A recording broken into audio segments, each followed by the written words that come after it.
নমস্কাৰ ডিব্ৰুগড় দূৰদৰ্শন কেন্দ্ৰৰ আজি এক বিশেষ অনুষ্ঠানলৈ মই জ্যোতিৰ্ময় হাজৰিকাই আপোনালোকক স্বাগতম জনাইছো আজিৰ বিশেষ অনুষ্ঠান জননেতা ভীমবৰ দেউৰী দা আনসাং হিৰো ভীমবৰ দেউৰী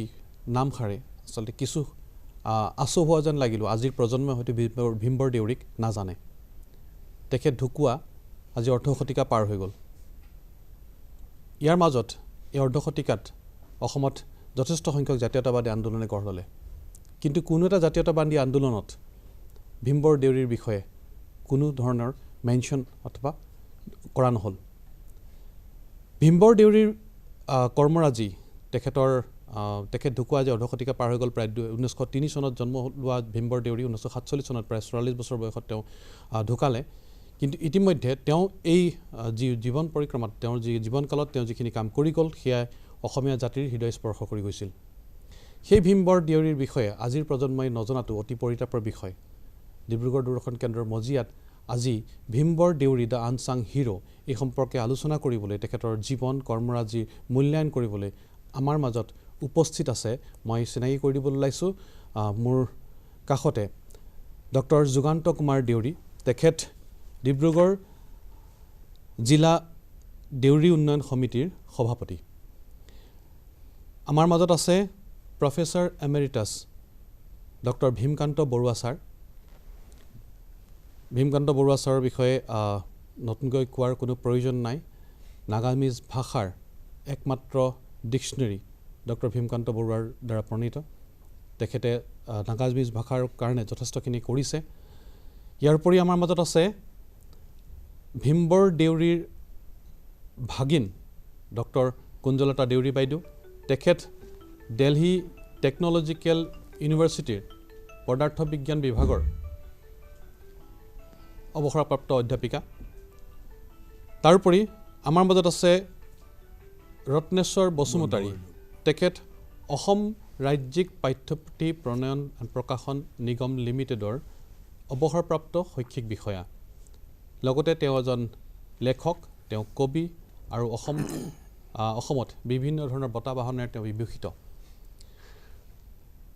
ইয়াৰ উপৰিও আমাৰ মাজত আছে ডিব্ৰুগড়ৰ এজন জ্যেষ্ঠ সাংবাদিক যাদৱ গগৈ মই যাদৱ গগৈক ষ্টুডিঅ'ৰ মজিয়ালৈ স্বাগতম জনাইছো লগতে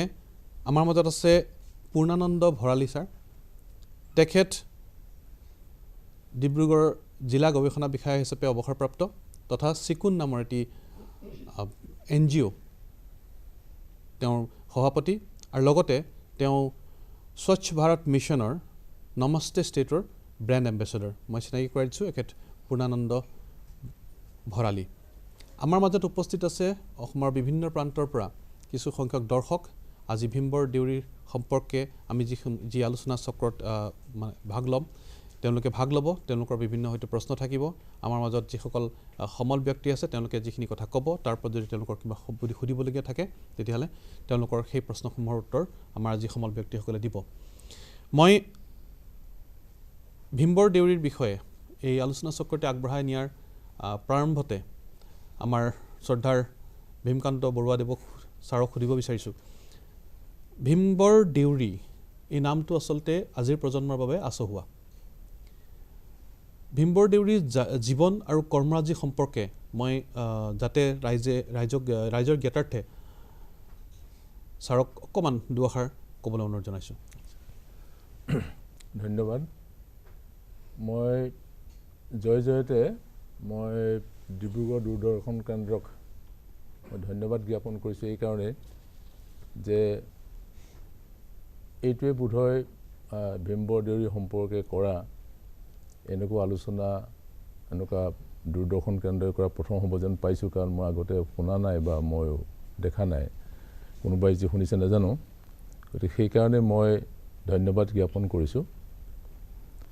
এজন ব্যক্তি জননেতা ভীমবৰ দেউৰী বহুত মানুহে জানে আৰু বহুতে নাজানে আমাৰ ইতিমধ্যে আমাৰ আঁত ধৰোঁতেই তেখেতে হাজৰিকাদেৱে কৈ গৈছে যে তেখেত 1903 চনত জন্মলাভ কৰিছিলে আৰু 1947 চনত তেখেতৰ মৃত্যু হৈছিলে খুব কম সময় 44 বছৰ মাত্ৰ বয়স পাইছে মোৰ এটা মনত পৰিছে এজন মানুহে ৪৪ বছৰত কিমান কাম কৰিব পাৰে। মাধৱদেৱে কিন্তু বৰ ধুনীয়াকৈ এটা কথা কৈছিলে। তেখেতে কৈছিলে যে মানুহৰ আয়ুস ১০০ বছৰ, ১০০ বছৰৰ ভিতৰত আধা শুই থাকোঁতেই যায় আৰু ২০ বছৰ উমলি জামলি থাকোঁতেই যায়, তাৰ ১০ বছৰ ধন উপাৰ্জন কৰোঁতে যায় আৰু শেষৰ ২০ বছৰ ভাবোঁতে চিন্তুতে যায়। কিন্তু আমাৰ ভীমবৰ দেউৰীয়ে বা পিছৰখিনি পালেনে? নাই পোৱা। তেখেতে কি পালে? ৪৪ বছৰ যদি আমাৰ আধা কৰি দিওঁ ২২ বছৰ পাইছে তেওঁ, বাকীখিনি সময়তো শুবই লাগিব, আধাটো নিশাটোতে গুচি যায়। আৰু তাৰপিছতে আহিলে যে ২০ বছৰ যদি আমি বাদ দি দিওঁ তেখেতৰ ল'ৰাকালৰ উমলি জামলি থকা বুলি পেলাই, তেতিয়াহ'লে কেইবছৰ পালে তেওঁ? ২ বছৰ পাব মাত্ৰ। তাৰমানে আপুনি যদি হিচাপ কৰি চাই এতিয়া দেখা যাব যে মাত্ৰ তেওঁ ২ বছৰ কাম কৰিবৰ কাৰণে দিনৰ ভাগটো পাইছিলে। তাৰমানে তেওঁ নিশা কাম কৰিব লাগিব। গতিকে এনেকুৱা এজন কৰ্মী মানুহ, ৰাজনৈতিক নেতা, অতি দূৰদৰ্শী ব্যক্তি, যিজন ব্যক্তি ১৯০৩ চনৰ পিছত অৰ্থাৎ এই স্বাধীনতা সময়লৈকে, ঠিক ১৯৪৭ চনৰ ১৫ আগষ্ট আমাৰ স্বাধীন হৈছে ভাৰতবৰ্ষ, গতিকে সেইখিনি সময়লৈকে তেখেত ঢুকাইছে নৱেম্বৰ মাহত। গতিকে সেইখিনি সময়ত যিজন মানুহে দপদপাই আছিলে, যিজন মানুহে অসমখনৰ মানুহৰ কাৰণে চিন্তা কৰিছিলে, যিজন মানুহে অসমখনক যিটো ভাগ হৈ গৈছিলে, যিটো অসমক যেতিয়া পাৰ্টিশ্যনত গৈছিলে তেতিয়া অসমক বচাইছিলে, সেই মানুহজনক আমি পাহৰি গ'লোঁ আজি। সেইকাৰণে মই কৈছোঁ যে প্ৰথমতে আমি কিছুমানে হয়তো আমি জানো আৰু কিছুমানে নাজানো, আৰু যিসকলে নাজানে মই ভাবোঁ যে তেখেতসকলে জানিবলৈ চেষ্টা কৰাটো উচিত, কাৰণ অসমৰ ইতিহাস জনাটো উচিত। আজি তেখেতৰ নামটো অতি প্ৰাসংগিক হৈছে। আমি যিবোৰ সমস্যাত আজি হাবুডুবু খাইছোঁ সেই সমস্যাবিলাকৰ লগত তেখেতৰ নামটো নিশ্চয় প্ৰত্যেকেই সোঁৱৰিবলৈ বাধ্য হ'ব। তেখেতৰ জন্ম হৈছিলে এখন খুব ভিতৰুৱা ঠাইত, সেইখন হৈছে বৰগঞা গাঁও, পানীডিহিং, নিতাই পানীডিহিং মৌজা বুলি কয়, শিৱসাগৰ জিলাত আছে। আজিকালি সমষ্টি হিচাপে যিটো থাওৰা সমষ্টি বুলি এটা সমষ্টি আছে, সেই সমষ্টিটো তাতে পৰে, মানে ভোটৰ কাৰণে MLA জন য'ত থাকে, বা যোৰহাট সমষ্টি যিটো MP কনষ্টিটুৱেঞ্চি, সংসদীয় সমষ্টি যিটো আছে, সেইটো যোৰহাট সমষ্টিত পৰে। তাতে এখন পানীডিহিং ঠাই আছে আৰু তাৰে বৰগঞা গাঁৱত তেখেত জন্ম লাভ কৰিছিলে, অতি ভিতৰুৱা ঠাই। তেখেতে কেনেকৈ স্কুল পঢ়িছিলে সেইটো ভাবিলেও আচৰিত হ'ব লাগে। তেখেতে প্ৰথম অৱস্থা কিন্তু তেখেতে স্কুলখন পঢ়োঁতে তেখেতৰ গাঁৱতে একমাত্ৰ স্কুল আছিলে, এজনেই শিক্ষক আছিলে, তাতেই পঢ়িছিলে। আৰু সেইখন পাছ কৰাৰ পাছত তেখেত শিৱসাগৰলৈ পঢ়িবলৈ MV স্কুলত নাম লগাইছে, বৃত্তি লৈ পেলাই গৈ। খুব চোকা আছিলে তেখেত, যথেষ্ট তীক্ষ্ণ মেধাসম্পন্ন আছিলে। আৰু তেখেতে অকণমান এই শিক্ষা বিষয়ত জানি ল'লে ভাল হ'ব কেলৈ মই সেইকাৰণে ক'বলৈ আৰম্ভ কৰিছোঁ। বৰ এইটো ইতিহাস ক'বলৈ যোৱা নাই, মই খালি ক'ব বিচাৰিছোঁ যে তেখেতৰ সম্পৰ্কে অকণমান নাজানিলে কিন্তু ধৰিব নোৱাৰিব যে তেখেত সৰুৰ পৰাই খুব তীক্ষ্ণ মেধাসম্পন্ন লোক আছিলে, বৃত্তি পাইছিলে এইখিনিবোৰ। তেখেত কেনেকৈ পঢ়িবলৈ গৈছে? দুটাই ৰাস্তা আছে। এটা ৰাস্তা হৈছে শিৱসাগৰৰ পৰা তেখেতৰ গাঁৱৰ পৰা ওলাই আহি পেলাই নিতাইপুখুৰী ওলাই পেলাই ডিমৌ চাৰিআলি হৈ পেলাই তেখেত শিৱসাগৰলৈ যাব লাগিব, সেইটো ৰাস্তা প্ৰায় ৩০-৪০ কিলোমিটাৰ হ'ব বোধহয় সেইটো ৰাস্তাই। ২ নম্বৰ এটা ৰাস্তা আছিলে, সেইটো হ'ল ধাইআলি বুলি এটা ৰাস্তা আছে। আহোম ৰজা স্বৰ্গদেউ চুডাংফা বা বামুণী কোঁৱৰ যিখন ৰাজধানী আছিলে তাৰ কাষেদি এটা ৰাস্তা গৈছে, সেইটো হৈছে ধাইআলি বুলি কয়। সেই আলিটোতে তেখেতলোকৰ তাৰ পৰা শিৱসাগৰলৈ পুনৰ দিচাং ঘাট বুলি এটা ঘাট আছে, সেই ঘাটটো পাৰ হৈ পেলাই গ'লে খুব বেছি ২০ কিলোমিটাৰ বা ১৫ কিলোমিটাৰ হ'ব, বা সেই সময়ত মাইল আছিলে, কিন্তু সেইটো হ'ব। এতিয়া মই এই কথা এইকাৰণে কৈছোঁ যে আজিৰ নিচিনা ইমান পথৰ সুচল নাই। আজিৰ দিনটোত থাকি পেলাই আমি সেইটো কল্পনাই কৰিব নোৱাৰোঁ যে তেখেত কেনেকৈ গৈছিলে, খোজকাঢ়ি গৈছিলে। মই নিজেও খোজকাঢ়ি গৈছোঁ কিন্তু এটা সময়ত, তাৰমানে আমাৰ সময়লৈকে সেইটো আছিলে, কিন্তু তেখেতলোকৰ সময়টো আৰু সাংঘাতিক আছিলে। গতিকে সেইকাৰণে ইমান দূৰ খোজকাঢ়ি পেলাই যোৱা, ইমান কষ্টৰ মাজেদি গৈ শিক্ষা অৰ্জন কৰি তেখেতে তাত হাইস্কুললৈকে পঢ়িলে, MV স্কুলৰ পৰা হাইস্কুল, এইবিলাকত কিন্তু যথেষ্ট তেখেতে মেধাসম্পন্ন যিটো গুণ সেইটো দেখুৱাব পাৰিছে। তেখেতে বৃত্তিও লাভ কৰিছে। তাৰপিছত তেখেত গৈ পেলাই কটন কলেজ, কটনত পঢ়াৰ পিছত এইখিনিতে মই ছাৰক ক'ব ধুনুকি আছোঁ সেইটো সময়ত তেওঁ যেতিয়া প্ৰৱেশিকা পৰীক্ষা পাছ কৰিছিলে তেওঁ প্ৰায় 5টা বিষয়ত লেটাৰ লৈছিলে আৰু সেইটো সময়ত সেইটো এটা বৃহৎ মানে বৃহৎ সাফল্য এটা তেখেতৰ কাৰণে হয় আৰু সেইটো অতি সেই সময়ত সেইটো মেধাৰ চিন মই সেইকাৰণে কৈ আহিছোঁ যে তেখেতৰ মেধাটো মই অলপ পাহৰি গৈছিলোঁ এই তেখেতৰ মেধাটো অতি সাংঘাতিক গুণ এটা সৰুৰ পৰা দেখুৱাই আহিছিলে গতিকে সেইকাৰণে গৈ তেখেতে যেতিয়া কলেজ তাৰপিছত তেখেতে পাছ কৰাৰ পিছত স্নাতক ডিগ্ৰী লোৱাৰ পিছত তেখেতে কিন্তু ওকালতিৰ কাৰণে পঢ়িবলৈ গ'ল BL পঢ়িবৰ কাৰণে গ'ল কলিকতাত তেওঁ BL পাছ কৰি অহাৰ পিছতে তেখেতে চাকৰি বিচাৰিছিলে আৰু তেখেতে মই চমুচমুকৈ কৈ গৈছোঁ কথাখিনি আপোনাসকলে খালি আঁতটো বিচাৰি ল'ব পাৰিব BL পাছ কৰাৰ পিছত তেখেতে আহি পেলাই ডিব্ৰুগড়ত ওকালতি কৰিছিলে কাৰণ তেখেতে চাকৰি নিবিচৰা নহয় তেখেতে তেখেতে প্ৰতিযোগিতাত নামিছিলে ESC পৰীক্ষাত আৰু তাত নামি পেলাইও তেখেতে কিন্তু প্ৰথম হৈ পেলাইও কিবা কিবি কাৰণত মই নাজানো কি কাৰণ কিন্তু কিবা কিবি কাৰণত তেখেতে চাকৰিটো অৱশেষত নাপালে এই ক্ষেত্ৰত মই সংযোগ কৰি দিব বিচাৰিছোঁ তেওঁ যেতিয়া আসাম চিভিল ছাৰ্ভিচ পৰীক্ষা দিছিল সেইটো সময়ত তেওঁ প্ৰথম বিভাগতে চিভিল ছাৰ্ভিচ তেওঁ ক্লিয়াৰ কৰিছিল আৰু সেইটো সময়ত তেওঁ এক্সট্ৰা এছিষ্টেণ্ট কমিশ্যনাৰ হিচাপে দুজনে ক্লিয়াৰ কৰিছিলে হয় এজন হ'ল ভীমবৰ দেউৰী হয় আৰু এজন চাম্বৰুৱা গোপাল শৰ্মা বৰুৱা তেওঁ উচ্চবৰ্ণৰ আছিলে তেওঁ আছিলে জনজাতীয় হয় তাতে মানে কথাটো হ'ল ভীমবৰ দেউৰী ফাৰ্ষ্ট হৈছিলে হয় কিন্তু ভীমবৰ দেউৰী চাকৰিটো নোপোৱাৰ জহতে আচলতে বেলেগ এটা কথা আছিলে সেই সময়ত চাকৰিসমূহ জনজাতিৰ পেটাৰ্ণৰ আধাৰত চাকৰিসমূহ সংৰক্ষণ কৰা হৈছিলে আৰু সেইটো সময়লৈকে 1931 চনলৈকে দেউৰীসকলৰ জনজাতি বা যিটো পিয়ল সেই পিয়লটো হোৱা নাছিলে গতিকে তেখেতে সেই চাকৰিটোত যোগদান কৰিব নোৱাৰিলে অকল সেইটোৱে কাৰক নহয় এইটো কাৰণটো সেইটো নহয় সেইটোৱে কাৰক মই জনাত আৰু এটা হ'ল মই জনাত তেওঁ যেতিয়া প্ৰথম হ'ল দ্বিতীয়ত আছিল এই লক্ষেশ্বৰ শৰ্মা নেকি গোপাল শৰ্মা তেওঁ মানে এই কনকলাল বৰুৱা আছিল তেখেত আছিল মানে সেই ইংৰাজৰ দিনত ৰাজ্যপালৰ এডভাইজাৰ অৰ্থাৎ মন্ত্ৰী তেওঁ এইটো এনেকুৱাকৈ লিখিলে যে গোপাল এই ভীমবৰ দেউৰী হ'ল এজন তেওঁৰ চহকী খেতিয়কৰ ল'ৰা তেওঁ হাল বাই খেতি কৰি খাব পাৰে কিন্তু এই বামুণৰ ল'ৰাটোৱে হাল বাব নোৱাৰে খেতি নকৰে গতিকে চাকৰি তেওঁলোকৰ কাৰণে অতি দৰকাৰ গতিকে এনেবোৰ কাৰণতে মই এই বামুণৰ ল'ৰাটো অৰ্থাৎ সেই কেণ্ডিডেটজনক দেউৰীক বঞ্চিত কৰি তেওঁক মানে দিয়া বুলি চাকৰিটো দিয়া দিব লাগে বুলি টকা দিছিলে টকা দি দিছিলে এইটোহে আচলতে সেই কথাটোৰ কাৰণে পৰৱৰ্তী কালত ভীমবৰ দেউৰীৰ দেউতাকে বাইকেইটা ল'ৰাও কৈছিলে যে তহঁতি পঢ়া শুনা কি কৰিবি খেতি বাতিয়ে কৰি থাক এই কথাষাৰ কৈছিল এইটো বহুত ডাঙৰ কথা কিন্তু কাৰণ আমি কেনেকৈ সেইখিনি সময়ত হৈছিলে এইটো খুব পৰিষ্কাৰ কৰিলে খুব ভাল হ'ল আচলতে পৰৱৰ্তী সময়ত এইবিলাক বহুত যেতিয়া ভীমবৰ দেউৰী ৰাজনীতিত পূৰ্ণাংগ ৰূপত আহিলে এই যে তেখেতে নাপালে চাকৰি এইটো টাৰ্ণিং পইণ্ট এতিয়া যে জনজাতিবিলাকৰ মাজতে ৰিজাৰ্ভেশ্যনৰ কথাটো আহে সেইটোৱে মূল কাৰণ তেখেতে অনুভৱ কৰিছিলে যে আমাৰ যদি ৰিজাৰ্ভেশ্যন নাথাকে তেতিয়াহ'লে আমিতো কোনোদিনে নাপাম আজি যে ৰিজাৰ্ভেশ্যনৰ নামত চিঞৰ বাখৰ চলি আছে মূল কাৰণটো হৈছে ভীমৰ প্ৰয়োজনীয় খাতিৰত আমি পিছপৰা সম্প্ৰদায়ৰ মানুহখিনিয়ে এই সুবিধাটো নাপাম সেইকাৰণে তেখেতে 10 বছৰৰ কাৰণে ভীমবৰ দেউৰী যে ৰাজনীতি পূৰ্ণাংগ ৰাজনীতিত আহিলে 10 বছৰৰ কাৰণে ট্ৰাইবেল যিটো ৰিজাৰ্ভেশ্যন এই ৰিজাৰ্ভেশ্যনটো তেতিয়াই ইম্প'জ কৰিবলৈ বাধ্য হ'ম আমি সেইখিনি কথালৈ আহিম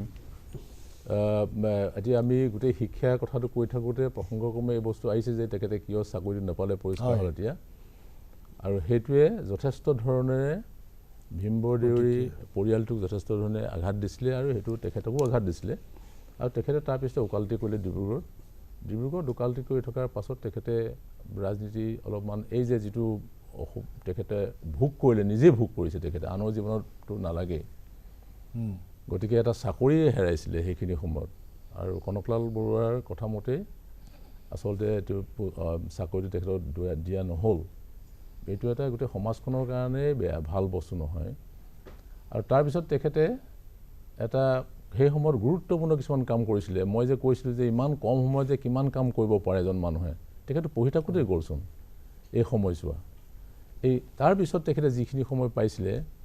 কেইটামান এই যে এইটো কাৰণে তেখেতে গুৰুত্বপূৰ্ণ এৰি লৈ পেলাই তেখেতে ট্ৰাইবেল লীগ যিটো অসম ট্ৰাইবেল লীগ বুলি পেলাই যিটো কৰিছিলে 1933 চনত কৰিছিলে হয় 1933 চনত কৰিছিলে ৰহাত প্ৰথম অধিৱেশন বহিছিলে দ্বিতীয় অধিৱেশন কোকৰাঝাৰত বহিছিলে ৰহাৰ অধিৱেশনৰ যিখন তাত অভিভাষণ সেই অভিভাষণখনত দেউৰী আছিলে তেখেতে যিখন অভিভাষণ সেই অভিভাষণত তেখেতৰ গোটেই চিন্তাখিনি প্ৰতিফলিত হৈছে যে কিয় কৰিবলগীয়া হৈছে তেখেতে ফঁহিয়াই চাইছে যে কেনেকৈ কি কাৰণে আমাৰ মনত পিছ পৰি থাকে কিহৰ কাৰণে পিছ পৰি এটা কাৰণ দেখুৱাইছে সেই কাৰণবিলাক মই এতিয়া নকওঁ এই হয়তো সমূহ আলোচনাত ওলাই যাব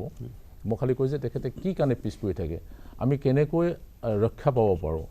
আমাৰ কি প্ৰধান সম্পদ আমি কেনেকৈ যাব পাৰোঁ আমি বহুত অভ্যাস এৰিব লাগিব সেইবোৰ কথাও কৈছে কিন্তু তেখেতে সমাজ সংস্কাৰ দিশৰ পৰা তেখেতে কৈছে আৰু সেইখন পঢ়িলে এনেকুৱা লাগে যেন তেখেতে এই সমাজখনৰ অসমৰ সমাজখনৰ একেবাৰে ভিতৰলৈকে তেখেত সোমাই গৈছে আৰু তেখেতে মনে প্ৰাণে চেষ্টা কৰিছে যে অসমৰ মানুহখিনি সংস্কাৰ কৰিব লাগিব আৰু পিছ পৰি থকা মানুহখিনিক উলিয়াই আনিব লাগিব মই সেইকাৰণে যদিও ট্ৰাইবেল লীগ বুলি কৈছে ট্ৰাইবেল লীগ মানে অকল ট্ৰাইবেলে নহয় তেখেতে কিন্তু পিছপৰা সম্প্ৰদায়বিলাকো একেলগে লৈ লৈছিলে সামৰি লৈছিলে আজিকালি হয়তো আমাক ক'লেহেঁতেন যে দলিত সম্প্ৰদায়ৰ কাৰণে কৰি আছে দলিতসকলৰ কাৰণে কৰিছে কিন্তু তেখেতে আছে দলিতৰ কাৰণে কৰিছে যিবিলাক দুখীয়া মানুহ আৰু ট্ৰাইবেল লীগটোৰ প্ৰথম নামটো আছিলে আসাম বেকৱাৰ্ড প্লেইন লীগ আছিলে পাছলৈ এইটো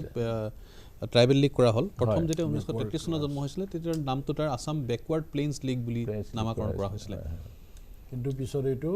আসাম ট্ৰাইবেল লীগ কৰা হ'ল গতিকে নামটোতে যথেষ্ট সোমাই আছে আপুনি নামটোতে বহুত কথা সোমাই আছে গতিকে সেই বস্তুটো এটা আমি দৃষ্টিভংগীবিলাক অলপমান বেলেগ কৰি ল'ব লাগিব কাৰণ কিছুমান মানুহে তাকে ভুল কৰি সেইখিনি সময়ত বিভিন্ন ধৰণে তেখেতক ক'বও বিচাৰিছিলে হয়তো কিবা ধৰণে তেওঁ আওহতীয়াকৈ আঁতৰাই ৰাখিব বিচাৰিছিলে কিছুমান কথা এইবোৰ বিচ্ছিন্নতাৰ এটা দেখা পাইছিলে আমি সিমান তেখেতে কৈছিল জন্মত মই তেজত মই দেউৰী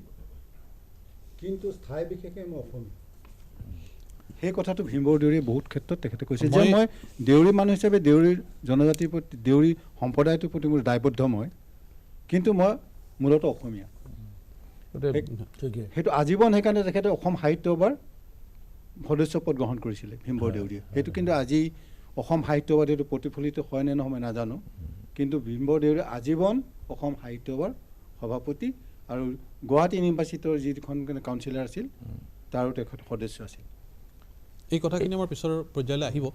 মই যিহেতু আমাৰ মাজত ভীমবৰ দেউৰীৰ ভাগিন ডক্টৰ কুঞ্জলতা দেউৰী বাইদেউ উপস্থিত আছে তেখেতৰ যি পৰিয়ালকেন্দ্ৰিক যিটো জীৱন তেওঁৰ মানে তেওঁৰ যিটো ব্যক্তিগত জীৱন ঘৰুৱা যিটো জীৱন সেই জীৱনটোৰ সম্পৰ্কে অকণমান আলোকপাত যদি আমাৰ ৰাইজৰ বাবে কৰে জননেতা ভীমবৰ দেউৰীৰ মই ভাগিন মই সেইটো গৌৰৱ অনুভৱ কৰোঁ আৰু তেখেতৰ পৰিয়ালৰ মই ককাক লগ পাইছিলোঁ আইতাক কিন্তু লগ পোৱা নাই কেতিয়াও ককাক লগ পাইছিলোঁ ককা আমাক খুব মৰম কৰিছিলোঁ সৰুতে ভীমবৰ দেউৰী মই জন্ম হোৱাৰ এবছৰৰ পাছতেই ঢুকাইছিলে মই 46ত জন্ম হৈছিলে মোৰ তেখেতে 47ত ঢুকাইছিলে গতিকে তেখেতক মই পাৰ্চনেলি লগ পোৱা নাই কিন্তু তেখেতৰ কিছুমান কথা মই খুব ভাল পাইছিলোঁ ভীমবৰ দেউৰীৰ যেতিয়া চাকৰিৰ কাৰণে দিগদাৰী হ'ল পৰিয়ালত সকলোৱে ক'লে যে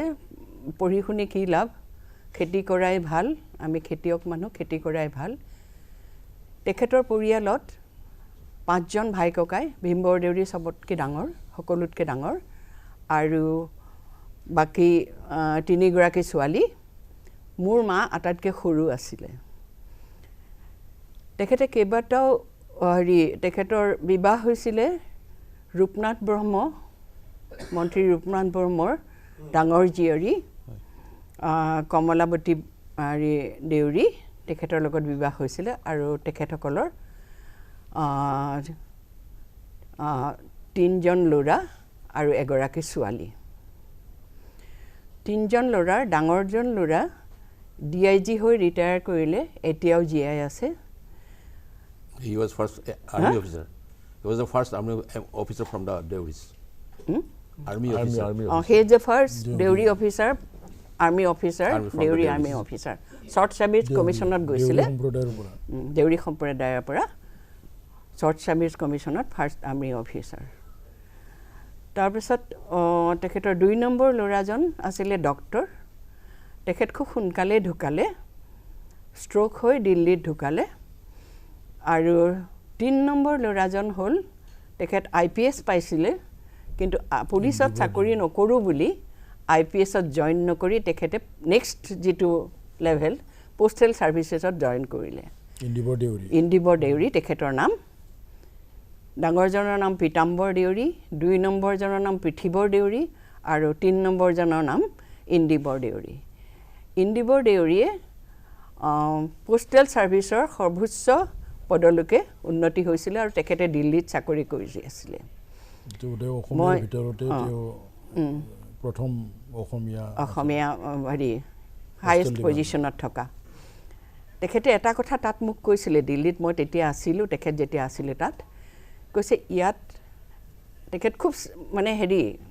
কি কয় ষ্ট্ৰেইট ফৰৱাৰ্ড দেউতাকৰ দৰে কোনো হেৰি মানে নকৰিছিলে তেখেতে কৈছে ইয়াত যিবিলাক মিনিষ্টাৰ আছে পঢ়া শুনা নকৰা আমাক ইমান অৰ্ডাৰ দিয়ে মই এইটো পৰিৱেশত থাকিব নোৱাৰোঁ গতিকে তেওঁ ভলন্টিয়াৰী ৰিটায়াৰমেণ্ট লৈ গুচি আহিলে তেখেতে ভলন্টিয়াৰী ৰিটায়াৰমেণ্ট লৈ গুৱাহাটীলৈ গুচি আহিলে তেখেতৰ এগৰাকী ছোৱালী ডাঙৰজনৰ এজন ল'ৰা তেওঁ ডেণ্টিষ্ট ছোৱালীজনী নাবাৰ্ডৰ অফিচাৰ 2 নম্বৰজনৰ ল'ৰা এটা ছোৱালী এজনী ল'ৰাটো এতিয়া গাঁৱত থাকে বিয়া বাৰু কৰিলে আৰু ছোৱালীজনী তাই ভেটেৰিনেৰী ডক্টৰ তাই গুৱাহাটী ভেটেৰিনেৰী কলেজত কাম কৰে আৰু সৰুজন ইন্দিবৰ দেউৰীৰ ছোৱালী তাইৰ নাম প্ৰাচী দেউৰী আৰু তাই দিল্লীৰ হংসৰাজ কলেজৰ ইংৰাজীৰ অধ্যাপিকা এইটো হ'ল তেখেতৰ পৰিয়াল আৰু তেখেতৰ ভায়েক কিজন পঢ়া নাছিলে যদিও এজন কিন্তু খুব মেধাৱী আছিলে তেখেতৰ ভায়েক তেখেতৰ নাম টংকেশ্বৰ দেউৰী তেখেতে মেট্ৰিকত খুব সুখ্যাতিৰে উত্তীৰ্ণ হৈছিল কিন্তু দেউতাকে ক'লে যে মই দুজন ল'ৰা পঢ়াব নোৱাৰোঁ মোৰ যিটো সামৰ্থ্য সেইটো সামৰ্থ্যৰে ইমান ডাঙৰ পৰিয়াল এটা চলাই মই 2জন ল'ৰা পঢ়াব নোৱাৰোঁ আৰু সেইটো কাৰণে টংকেশ্বৰ মোমাইদেউৰ হয়তো পঢ়া নহ'ল আৰু টংকেশ্বৰ মোমাইদেৱে পাছত মেট্ৰিক পাছ কৰি ঢলাত বসতি কৰিলে আৰু ঢলাৰ যিটো এতিয়া বাবু পূজা এটা হয় ঢলাত মাঘৰ সময়ত বাবু পূজা এটা হয় আৰু সেইটো টংকেশ্বৰ দেউৰীয়ে প্ৰথম আৰম্ভ কৰিছিলে ঢলাৰ বাবু পূজাটো আৰু তেখেতৰ ভনীয়েকসকলৰ তেখেতৰ আৰু এটা কথা তেখেতক মোৰ খুব ভাল লাগিছিলে তেখেতে কৈছিলে যে এটা জাতিৰ যদি উন্নতি হ'ব লাগে তেতিয়াহ'লে পুৰুষসকলৰ লগতে সমানে নাৰীসকলো শিক্ষা লাভ কৰিব লাগিব সেইটো কথা তেখেতে ফাৰে সিমজিয়ে উপলব্ধি কৰিছিলে আৰু সেইকাৰণে দেউৰী সমাজত তেখেতে নাৰী শিক্ষা প্ৰচলনৰ কাৰণে বহুতো চেষ্টা কৰিছিলে যোৰহাটৰ কেইগৰাকীমান নাৰী প্ৰথমতে স্কুললৈ গৈছিলে আৰু তেখেতে গাঁৱলৈ আহি নিজৰ গাঁৱলৈ আহি নিজে যিখন স্কুলত পঢ়িছিলে ডাঙৰ ভনীয়েক দুগৰাকীক তাত নাম লগাই দিছিলে এইখিনিতে এটা বৰ ইণ্টাৰেষ্টিং কথা হৈছিলে মায়ে মোক কোৱা মতে যে ডাঙৰ ভনীয়েককেইজনী স্কুললৈ যায় সেই সময়তে কোনোবা স্কুলৰ ছোৱালী এজনীয়ে চিঠি লিখি ল'ৰাৰ লগত পলাই গুচি গ'ল আৰু মাৰ স্কুল যোৱা নহ'ল মা সৰু আছিলে আৰু ডাঙৰখিনিকো স্কুলৰ পৰা নাম যিমান ছোৱালী আছিলে স্কুলখনত চব ছোৱালীকে নাম কটাই দিলে মাৰ স্কুল যোৱা নহ'ল গতিকে মই নিজে এগৰাকী লিখা পঢ়া নজনা মাৰ ছোৱালী কিন্তু মায়ে সদায় আমাক কৈছিলে কি মোৰ ল'ৰাখিনিয়ে কি পঢ়ে কি নপঢ়ে মই ইমান চিন্তা নকৰোঁ কিন্তু মোৰ ছোৱালীখিনি ভালকৈ পঢ়িব লাগিব কিবা এটা হ'ব লাগিব দেউতাই মাক কেতিয়াবা গালি পাৰে তুমি নপঢ়া নুশুনা তুমি কি জানা মায়ে কয় মোৰ ছোৱালীকেইজনীক যাতে তাহাঁতৰ হাজবেণ্ডে এই কথাটো কেতিয়াও ক'বলৈ সুবিধা নাপায় আৰু সেইটোৱে মায়ে কৰিছিলে আমাক গোটেই 4জনীকে বিভিন্ন ধৰণে যাৰ যি কেপাচিটি সেইমতে পঢ়িবলৈ আগবঢ়াই দিছিলে ইমানে শিক্ষাৰ মই ক্ষেত্ৰত তেখেতৰ ভীমবৰ দেউৰীৰ যি ধৰণে তেওঁলোকৰ যি ভাৱ এয়া নতুনকৈ ওলাই আহিছে আমি এইটো কথা আমি ক'বই লাগিব যে যিটো ভাৰতত আমি যিটো টাইটেল দিছোঁ ইয়াত আনচাং হিৰো ভাৰতবৰ্ষত এনেকুৱা বহুত মনীষী আছে যিসকলৰ বিষয়ে ইতিহাস নিমাত বা বৰ ভালকৈ নাজানে যিধৰণে ধৰক জৱাহৰলাল নেহৰুৰ বিষয়ে যিধৰণে জানে ঠিক সেইদৰে চৰ্দাৰ বল্লভভাই পেটেলৰ বিষয়ে নাজানে ঠিক সেইদৰে অম্বিকাগিৰি ৰায়চৌধুৰীৰ নামটো যিধৰণে উচ্চাৰিত হয় বা গোপীনাথ বৰদলৈৰ নামটো যিধৰণে উচ্চাৰিত হয় আজি ভীমবৰ দেউৰীৰ নামটো সেইধৰণে উচ্চাৰিত নহয় মই প্ৰথমতেই উল্লেখ কৰিছিলোঁ যে অসমত জাতীয়তাবাদী আন্দোলন বহু গঢ় লৈ উঠিলে কিন্তু তাত ভীমবৰ দেউৰীৰ নাম কিন্তু কোনো নল'লে তেওঁ অসমৰ জাতিসত্তাৰ কাৰণে অসমৰ মানে সমগ্ৰ অসমৰ যিটো জাতিসত্তা সেই জাতিসত্তাটোৰ কাৰণে ভীমবৰ দেউৰীয়ে যিখিনি কাম কৰিছিলে সেইখিনি কামৰ মূল্যায়ন আজিলৈকে প্ৰকৃতাৰ্থত নহ'ল বুলি আমি অনুভৱ কৰোঁ মই এই ক্ষেত্ৰত ইয়াৰ পিছৰ পৰ্যায়ত মই আহিম সেই সম্পৰ্কে মই ৰত্নেশ্বৰ বসুমতাৰীদেৱ আমাৰ মাজত আছে তেখেত এজন লেখক তেখেত এজন কবি তেখেতে যথেষ্ট দুয়োটা ভাষাত বড়ো ভাষা আৰু অসমীয়া ভাষা দুয়োটা ভাষাতে সাহিত্য চৰ্চা কৰি আহিছে বহু কিবা কিবি তেওঁ লিখিছেও ইতিমধ্যে ভীমবৰ দেউৰীৰ আমি এটা দিশ আমি ইতিমধ্যে দেখিলোঁ তেখেতৰ জন্ম বৃত্তান্ত তেখেতৰ পৰিয়ালকেন্দ্ৰিক বৃত্তান্ত আমি এতিয়া ভীমবৰ দেউৰীৰ কৰ্মৰাজিৰ মাজলৈ আহোঁ তেখেতৰ যিটো জাতিসত্তাৰ প্ৰতি যিটো দায়িত্ববোধ সেই দায়িত্ববোধক আপুনি কি ধৰণে মূল্যায়ন কৰিব আমি যিটো কথা কৈ আছোঁ যে আমাৰ আজিৰ প্ৰজন্মই তেওঁৰ বিষয়ে নাজানে আৰু বহু জাতীয়তাবাদী আন্দোলন গঢ় লৈ উঠিলে কিন্তু ক'তো ভীমবৰ দেউৰীৰ নামটো উচ্চাৰণ নহ'ল হয় কথাটো বৰ চিন্তনীয় বিষয় আজি যি আলোচনাৰ বিষয় যে ইতিহাসে পাহৰা জননেতা ভীমবৰ দেউৰীৰ এই প্ৰসংগত সঁচাকৈ আজি ডিব্ৰুগড় দূৰদৰ্শনে আমাৰ বৰুৱা ছাৰে কোৱাৰ নিচিনাকৈ প্ৰথমবাৰৰ কাৰণে হয়তো অসমত তেওঁৰ ওপৰত দূৰদৰ্শনৰ এটা আলোচনা আয়োজন কৰা হৈছে আৰু তাৰ কাৰণে মই ডিব্ৰুগড় দূৰদৰ্শনৰ সমূহ বিষয়া কৰ্মকৰ্তা আৰু ডিৰেক্টৰলৈ মই ধন্যবাদ আৰু কৃতজ্ঞতা জ্ঞাপন কৰিছোঁ আপোনালোকে আমি দেখিবলৈ পাইছোঁ যে লোকপ্ৰিয় গোপীনাথ বৰদলৈ ইয়াৰ সমকক্ষ সেই সময়ৰ নেতা আছিল এই ভীমবৰ দেউৰী কিন্তু ভীমবৰ দেউৰীক এন্ধাৰত ৰাখি থ'লে আৰু গোপীনাথ বৰদলৈক সূৰ্যৰ পোহৰতকৈ পোহৰলৈ লৈ গ'ল আৰু সেইকাৰণে আমি এটা কথা সদায় ভাবোঁ যে এই জনজাতি হোৱাৰ কাৰণে ভীমবৰ দেউৰীক এন্ধাৰতে ৰাখিলে নেকি এই কথাই আমাক কেতিয়াবা বিদ্ৰোহী কেতিয়াবা চিন্তান্বিত উদ্বেগ প্ৰকাশ কৰিবলৈ আমাক বাধ্য কৰে আপোনালোকে জানে যে ভীমবৰ দেউৰী কৰ্মৰ আজি প্ৰথমতে আমি ছাত্ৰ অৱস্থাতে আমি চাব লাগিব তেওঁ ইতিমধ্যে বৰুৱা ছাৰে কৈছে যে অতি মেধাসম্পন্ন সেই সময়তে অতি পিছপৰা ঠাইৰ পৰা পিছপৰা পৰিয়াল এটা সম্প্ৰদায়ৰ পৰা তেওঁ মেট্ৰিকত 5টা বিষয়ত লেটাৰ লৈ কটন কলেজত 1925 চনত পঢ়িবলৈ যোৱাটো মানে কম ডাঙৰ কথা নহয় আৰু তেওঁ তাতে কটন কলেজত গৈ তেওঁ দেখিলে যে তাত হোষ্টেলত বিশেষকৈ ভোজনত মানে বৰ্ণ বৈষম্যৰ তেওঁ সন্মুখীন হ'ব লগা হ'ল যাৰ কাৰণে আপোনালোকে জানে যে কটন কলেজত ময়ো কটন কলেজত পঢ়িছিলোঁ আমি 70 দশকত কিন্তু সেই সময়ত সেই বৰ্ণ বৈষম্যটো নাছিল ইতিমধ্যে উঠি গৈছিলে আৰু তাৰে কাৰণটো হ'ল ভীমবৰ দেউৰী যেতিয়া প্ৰথম মেচত সিট নাপায় দ্বিতীয় মেচত তেওঁলোকক থাকিবলৈ দিলে অৰ্থাৎ প্ৰথম মেচ বা ছাত্ৰাবাস মানে তাতে বৰ্ণ হিন্দুৰ লোকে থাকে আৰু 2 নম্বৰ মেচ অৰ্থাৎ দ্বিতীয় মেচ মানে এই পিছপৰা শ্ৰেণীৰ জনজাতিকে আদি কৰি অতি পিছপৰা শ্ৰেণীৰ লোকসকলক তাতে থাকিবলৈ দিছিলে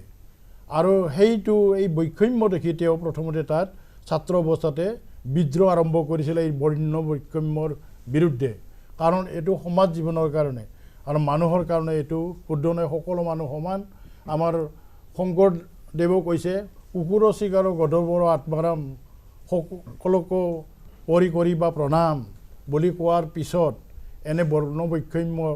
তেওঁ বিদ্ৰোহী হৈ উঠে আৰু কেৱল জনজাতিসকলেই নহয় আমাৰ জেনেৰেলৰ কাষ্টৰো কেইজনমান ছাত্ৰই তাৰ বিৰুদ্ধে লাগি সেই ব্যৱস্থাটো তেওঁলোকে আমূল পৰিৱৰ্তন কৰাইছিল আৰু সেই দিনাৰ পৰা এই হোষ্টেলত তেনেকুৱা মানে উচ্চ নিচৰ মানে ভাৱটো নাইকিয়া কৰি পেলায় আৰু এনেকৈ তেওঁৰ সংগ্ৰাম আৰম্ভ হয় জীৱনৰ আৰু কৰ্মৰাজিও আৰম্ভ হয় তেওঁ দেখিলে যে মানে জনজাতিসকলক পিছপৰা শ্ৰেণীসকলক উচ্চ জাতিৰ মানুহে অৱজ্ঞা কৰে বঞ্চিত কৰে আৰু তাৰে এটা প্ৰমাণ পালে তেওঁ যেতিয়া এই চিভিল ছাৰ্ভিচৰ যেতিয়া পৰীক্ষাত ছাৰে কৈ গৈছে তেওঁই প্ৰথম হ'ল কিন্তু তেওঁক নিদিলে কনকলাল বৰুৱাই তেওঁ এজন উচ্চ বৰ্ণ ব্ৰাহ্মণ সম্প্ৰদায়ৰ দ্বিতীয় নম্বৰত পজিশ্যনত থকা এই প্ৰাৰ্থীজনক তেওঁ বামুণৰ কাৰণে বা তেওঁৰ নিজ সম্প্ৰদায়ৰ কাৰণে দিলে এই কথাটোৱে তেওঁক এটা টাৰ্ণিং পইণ্ট জীৱনৰ তেওঁ দেখিলে যে মই এতিয়া এই পিছপৰা জাতি জনগোষ্ঠীৰ কাৰণে মানে তেওঁ সংগ্ৰাম কৰিব লাগিব ৰাজনীতি কৰিব লাগিব সমাজ নীতি কৰিব লাগিব ইত্যাদি কথাবোৰ তেওঁৰ মনত খুন্দিয়ালে আৰু তাৰ ফলতে 1933 চনত 17 এপ্ৰিল তাৰিখে ৰহাত জনজাতিসকলৰ মানে অভিৱৰ্তন পাতি তাতে মানে Assam backward classes of plains tribal league তেওঁ গঠন কৰিছিলে পিছলৈ ইয়াক অসম ট্ৰাইবেল লীগ হিচাপে পিছত নামকৰণ কৰা হয় আৰু তাৰ পৰাই ইংৰাজৰ দিনত যেতিয়া জনজাতিবিলাক কোনেও ফিৰি নাচায় জনজাতিসকলক পিছপৰা অনুন্নত আনকি অসভ্য জাতি তেওঁলোকে মাত্ৰ কাম কৰে আৰু মদ খাই লৈ তেওঁলোকে মজগুল হৈ থাকে তেওঁলোকে কোনো জাতীয় চেতনা নাই কোনো ধৰ্মীয় সামাজিক ৰাজনৈতিক কোনো চেতনা নাই এই বুলি ইংৰাজসকলক আমাৰ অসমীয়া মানে বৰ্ণ হিন্দুৰ কিছুমান ইংৰাজৰ পদলেখনকাৰী বিষয়াসকলে বা কৰ্মচাৰীসকলে এনেকৈ ইংৰাজক ব্ৰেইন ৱাছ কৰি আমাৰ প্ৰতি ইংৰাজে যাতে কোনো ধৰণৰ গুৰুত্ব নিদিয়ে এনেকুৱা ভাৱৰ সৃষ্টি কৰাত তেওঁ এই যে জনজাতিবিলাকক সংগঠিত কৰি যে ইংৰাজৰ দিনত জনজাতিসকলেও পাব লগা পিছপৰা হ'লেও যে এইটো চাকৰিৰ সংৰক্ষণ সামাজিক অৰ্থনৈতিক তেওঁলোকৰ সমমৰ্যাদা সম অধিকাৰ পোৱাৰ কাৰণে আনকি এই ইলেক্টৰেল ছিষ্টেমত তাৰমানে ছেপাৰেট জনজাতিসকলৰ কাৰণে ছেপাৰেট ইলেক্টৰেল ব্যৱস্থা কৰিবলৈও দাবী জনোৱাৰ ফলত এই জনজাতিসকলে পিছলৈ 4জন MLA তেওঁলোকে অসম বিধানসভাত ইংৰাজৰ দিনত পাবলৈ সক্ষম হয় এনেকৈ তেওঁ সংগ্ৰাম আৰম্ভ কৰে প্ৰতিষ্ঠিত ব্যৱস্থাৰ বিৰুদ্ধে আৰু তাৰ ফলতে জনজাতিসকল বহুত সজাগ হয় আৰু আনকি অসম ৰক্ষাৰ ক্ষেত্ৰত গ্ৰুপিজিমৰ ক্ষেত্ৰতো তেওঁ যিটো ভূমিকা লৈছিল এইটো গোপীনাথ বৰদলৈয়ে যিমান সমান ভূমিকা লৈছিল আমাৰ ভীমবৰ দেউৰীয়ে লৈছিলে কিন্তু ভীমবৰ দেউৰীক নানা ধৰণৰ গালি গালাজ কৰি বা জনজাতি সংগঠন কৰা মানুহ বিচ্ছিন্নতাবাদী আৰু এনে ধৰণৰ নানা ধৰণৰ গালি গালাজ কুৎসা ৰটনা কৰি অসমীয়া সেই সময়ৰ অসমীয়া কাকতৰ মানে বিশেষকৈ আপোনালোকে যাক অসম প্ৰাণ বুলি কয় হৰেন্দ্ৰ নাথ বৰুৱা এই তেওঁৰ নিচিনা মানুহে এই ভীমবৰ দেউৰীৰ নিচিনা অসমৰ চিন্তা কৰা জনজাতিসকলৰ চিন্তা কৰা মানে নেতাক পদদলিত কৰি ৰাখিছিলে আৰু সেইটোৱে পিছলৈ তেওঁ আমি এইটো ক'ব পাৰোঁ যে সেই সময়ত বৰদলৈৰ লগতে আমাৰ ভীমবৰ দেউৰীয়ে অসমৰ ক্ষেত্ৰত বিশেষকৈ বাংলাদেশৰ আগ্ৰাসন সেই সময়ৰ বংগীয়সকলৰ যিটো আগ্ৰাসন প্ৰব্ৰজন তাক ৰোধ কৰাৰ কাৰণে ইংৰাজক লাইন ছিষ্টেম কৰাৰ কাৰণে কৈছিল আৰু তাৰ কাৰণে সাদুল্লাহকো মুছলিম লীগৰ নেতা সাদুল্লাহকো সমৰ্থন দি চৰকাৰ গঠন কৰিছিল যাতে এই প্ৰব্ৰজনকাৰীসকলে যাতে আমাৰ বিশেষকৈ আমাৰ খিলঞ্জীয়া অসমীয়া আৰু জনজাতিসকলে থকা ঠাইলৈ তেওঁলোকে যাতে প্ৰব্ৰজিত নহয় বাধা ৰাখে কিন্তু সেই সময়ত ভীমবৰ দেউৰীয়ে যিটো কথা চিন্তা কৰিছিল কিন্তু আমাৰ যিবিলাক কংগ্ৰেছী বৰ্ণ হিন্দু কংগ্ৰেছী নেতা আছিল সেই সময়ৰ আপোনালোকে সব জানে তেওঁলোকে কিন্তু এই কথাটো চিন্তা কৰা নাছিল তেওঁলোকে মাত্ৰ ৰাজনীতি কৰি ক্ষমতা দখলৰহে তেওঁলোকে ৰাজনীতি কৰিছিল আজি যদি ভীমবৰ দেউৰীয়ে চিন্তা কৰা নাছিল তাহানিতে যদি প্ৰব্ৰজনকাৰীসকলক বাধা দি ৰাখিব পাৰিলেহেঁতেন লাইন ছিষ্টেম কৰি ইনাৰ লাইন ছিষ্টেম কৰি যদি ৰাখিব পাৰিলেহেঁতেন তেতিয়া আমাৰ অসমৰ আজিৰ এই অৱস্থা নহয় এতিয়াতো আগতকৈ অতি ভয়াৱহ আজি অসম ছাত্ৰ সন্থাই হওক জাতীয়তাবাদী ছাত্ৰ সন্থাই হওক মানে ইনাৰ লাইন ছিষ্টেম কৰিবলৈ এতিয়াহে দাবী কৰিলে কিন্তু সেই সময়ৰ কংগ্ৰেছী অসমীয়া বৰ্ণ হিন্দুৰ মুধা ফুটা মেধাৱান মানে নেতাসকলে এই কথাটো কিন্তু চিন্তা কৰিব নোৱাৰিলে এই মানে ভীমবৰ দেউৰীৰ নিচিনা ৰূপনাথ ব্ৰহ্মৰ নিচিনা এই কম মেধাসম্পন্ন নেতাসকলে কিন্তু তাহানিতে অসমৰ ভৱিষ্যতৰ কথা অসমীয়া জাতিৰ ভৱিষ্যতৰ কথা জনজাতিসকলৰ লগতে চিন্তা কৰিছিল মই এইখিনিতে ৰাইজৰ গেটাৰ্থে এটা কথা জনাই থওঁ আমাৰ দৰ্শকসকলকো জনাই থওঁ যে যেতিয়া আসাম বেকৱাৰ্ড প্লেইনছ লীগ গঠন কৰিছিল ভীমবৰ দেউৰী আৰু তেওঁৰ নেতৃত্বত আন সকল ব্যক্তিয়ে তেওঁলোকে জনগোষ্ঠীয় তেওঁলোকৰ যিটো অধিকাৰ সেই অধিকাৰৰ কাৰণে অসম চৰকাৰক সেইটো সময়ত ব্ৰিটিছ চৰকাৰক তেওঁলোকে যথেষ্টখিনি কৈছিলে আৰু তাৰ পিছতে পৰৱৰ্তী পৰ্যায়ত 1935 চনত মোৰ বোধেৰে 1935 চনত অসম বিধানসভাৰ 108খন চিট আছিলে 108খন চিটৰ ভিতৰত 4খন চিট জনজাতীয় বা জনগোষ্ঠীৰ কাৰণে সংৰক্ষিত কৰা হৈছিল আৰু 1939 চনত খুব সম্ভৱ সাধাৰণ ইলেকশ্যন হৈছিলে আৰু সাধাৰণ ইলেকশ্যনত এই জনজাতীয় চিটকেইটাত তেওঁলোকৰ 4জন জনগোষ্ঠীয় ব্যক্তি 37 চনত তেওঁলোক জনগোষ্ঠীয় ব্যক্তিত অসম বিধানসভালৈ নিৰ্বাচিত হৈ তেওঁলোক পৰৱৰ্তী পৰ্যায়ত মিনিষ্ট্ৰী গঠন কৰিবলৈ সুবিধা হৈছিল মই আমাৰ ডক্টৰ যুগান্ত কুমাৰ দেউৰীৰ ওচৰলৈ আহিছোঁ যিহেতু আমি ভাবোঁ আপুনিও যিহেতু এজন কটনিয়ান আছিলে মই অকণমান চেঞ্চিটিভ হৈ যদি কথাখিনি আপোনাক সুধিব বিচাৰিছোঁ আপুনি যিহেতু এজন কটনিয়ান আছিলে কথাটো ক'ব ভীমবৰ দেউৰী কটন কলেজলৈ গৈছিল 1925 চনত তেওঁ সেই সময়ত কটনত দুটা মেছৰ প্ৰচলন আছিলে সেই বস্তু দেখিছিলে আৰু দেখি পেলাই তেওঁ মনত কেনেবাকৈ সেই কথাষাৰে যিটো আসাম বেকৱাৰ্ড প্লেইনছ লীগৰ জন্মৰ আঁৰৰ কাহিনী হ'ব পাৰে নেকি যে দুটা মেছ আছিলে তাৰে এটা যিটো তেওঁ কৈছে বৰ্ণ হিন্দুৰ বাবে মই এনে চেঞ্চিটিভ ৱৰ্ডটো ইউজ কৰা নাই বাৰু কিন্তু তথাপি অসমীয়া মধ্যবিত্ত বুলি কয় বা অইন কিবা ৱৰ্ড কয় কিন্তু কথাটো হৈছে কি দুটা মেছৰ প্ৰথমটোত অন্যান্য লোকসকল আৰু দ্বিতীয় মেছটোত জনজাতীয় লোকসকলত ৰখা হৈছিলে প্ৰথম কথা দ্বিতীয় কথা আমাৰ আলোচনাৰ কালত ওলাইছে যে 1930 চনৰ পিছত তেওঁ যেতিয়া আসাম চিভিল ছাৰ্ভিচ পৰীক্ষা দিছিলে তাততো এক্সট্ৰা এছিষ্টেণ্ট কমিশ্যনাৰৰ কাৰণে কোৱালিফাই কৰিছিলে প্ৰথম হৈ কোৱালিফাই কৰিছিলে কিন্তু এতিয়াহে কয় যে সেই সময়ত অসমৰ চাকৰিসমূহ বিভিন্ন জনগোষ্ঠীসকলৰ ফালৰ পৰা মানে লোকপিয়লৰ অধীনত মানে লোকপিয়লৰ মতে হৈছিল তেওঁলোকৰ আচলতে চাকৰিৰ বাবে উপযোগী হয় নহয় এইটো জনগোষ্ঠীৰ মানুহ 1931 চনলৈকে কিন্তু দেউৰী জনগোষ্ঠীসকলৰ বাবে সুকীয়া লোকপিয়ল হোৱা নাছিলে সেইবাবেই হয়তো অসম চৰকাৰে তেওঁক নীতিগতভাৱে মেবি ডিছকুৱালিফাই কৰা হৈছিলে তেওঁক সেই চাকৰিটোৰ বাবে যিহেতু দেউৰী জনগোষ্ঠীৰ ফালৰ পৰা এজন ব্যক্তি হোৱা হৈছিলে এই ঘটনাটোৱে দুটা ঘটনাই তাৰমানে তেওঁৰ মনত কিবা ৰেখাপাত কৰিছিলে নি যাৰ কাৰণে ভৱিষ্যতে তেওঁ আসাম বেকৱাৰ্ড প্লেইনছ লীগ গঠন কৰিবলৈ তেওঁ আগবাঢ়ি গ'ল ছাৰ কথাখিনি এনেকুৱা তেতিয়া জনতা ভীমবৰ দেউৰী যেতিয়া কটন কলেজত এডমিশ্যন ল'বলৈ গৈছিলে এই 1925 চনত তেতিয়া কটনত আছিলে 4টা hostel first match second match third match and Muslim hostel বুলি এটা বেলেগ আছিলে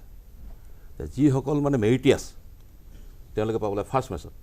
তাৰ নেক্সট হ'ল ছেকেণ্ড মেচ তাৰপিছত থাৰ্ড মেচ কিন্তু যিখিনি জনজাতীয় বা অবৈষ্ণৱী বা নিম্ন খাপৰ মানুহ তেওঁলোকক মেৰিটিয়াছ হ'লে তেওঁলোকে ফাৰ্ষ্ট মেচত ছিট নিদিয়ে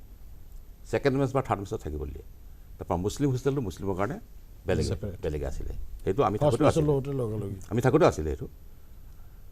গতিকে তেখেতক মানে কৈছিলে কি যে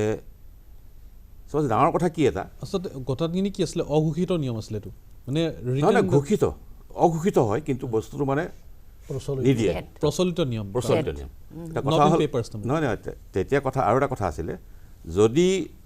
শৰণ লোৱা মানে শংকৰী ধৰ্মৰ বৈষ্ণৱী হয় তেতিয়াহে চিট পাব তেতিয়াহ'লে ফাৰ্ষ্ট চিট পাব তাৰপৰা তেতিয়া আৰু এজন সোণোৱাল ল'ৰাজন আছিলে আৰু ভীমবৰ দেউৰী আছিলে তেতিয়া দুইজনকে ক'লে যে তোমালোক যদি শৰণ লোৱা বৈষ্ণৱী হয় তো সত্ৰাধিকাৰ পৰা লিখাই আনা তো সোণোৱাল কছাৰীজনে লিখা আনিলে ভীমবৰ দেউৰীটো লিখাবলৈ নগ'ল তেওঁ ক'লে যে মই হয় মোৰ ঘৰত তেখেতসকলৰ ঘৰটো শৰণ লোৱা ঘৰ আছিলে কিন্তু মই আজি মই দেউৰী হিচাপে শৰণ লৈছোঁ মই শৰণ হিচাপে সত্ৰাধিকাৰ লিখাই আনি মই চিট ল'ব পাৰোঁ কিন্তু বেলেগ এজনে কেনেকৈ চিট ল'ব তেতিয়াহ'লে সেইকাৰণে তেখেতে ফাৰ্ষ্ট মেচ নাথাকি ছেকেণ্ড মেচ থাকি তেখেতৰ যিটো মানে বিদ্ৰোহী মনোভাৱ যিটো লাহে লাহে লাহে গোটেই বস্তুটো হৈ আহিছিলে আৰু ইয়াৰ পিছত মানে ক্লাছিফিকেশ্যন এনেকুৱা ধৰণে কৰি থৈছে কটনত আৰু 3টা হোষ্টেল হ'ল তাৰপিছত এটা DS হোষ্টেল মানে কথাখিনি মই প্ৰসংগৰ মই কৈছোঁ DS হোষ্টেল এটা নিউ হোষ্টেল এটা কসমপলিটান পিছত হৈছে তাত ট্ৰাইবেল ল'ৰাখিনিক তাৰপিছত কৰিলে কি DS হোষ্টেল ডবল ষ্টৰী দুতলা হোষ্টেল তাত ৰাখিবলৈ ল'লে তাৰপৰা কসমপলিটান অল মানে মিক্স তাত new hostel first match second match third match new hostel এইটোত মানে উচ্চ খবৰ মানুহখিনি উচ্চ বৰ্ণৰ মানুহখিনি থাকিব কিন্তু 1965 মই যি বছৰ কটন এডমিশ্যন ল'বলৈ গৈছোঁ সেই বছৰ সেই ছিষ্টেমটো চেঞ্জ কৰি পিনে কৰিলে কি ৰটেশ্যন ছিষ্টেমত মানে এফালৰ পৰা একোটা কিন্তু মেৰিট গোটেই ল'ৰাবিলাক বেলেগ বেলেগ হোষ্টেল ৰাখিবলৈ তেতিয়া DS হোষ্টেল ট্ৰাইবেল হোষ্টেল বুলি কোনো হেৰি নাই কসমপলিটানৰ কোনো হেৰি নাই আৰু ফাৰ্ষ্ট মেচ ছেকেণ্ড মেচ তেনেকৈ থাৰ্ড মেচ তাতো কোনো হেৰি নাই মানে সেই 65ৰ পৰাহে হৈছে মুছলিম হোষ্টেলটো বেলেগে তেতিয়াও আছিলে DS হোষ্টেলটো কিন্তু ট্ৰাইবেলৰ কাৰণে বনাইছিল জানো কিন্তু পিছত ট্ৰাইবেলবিলাককো একেলগে নথলে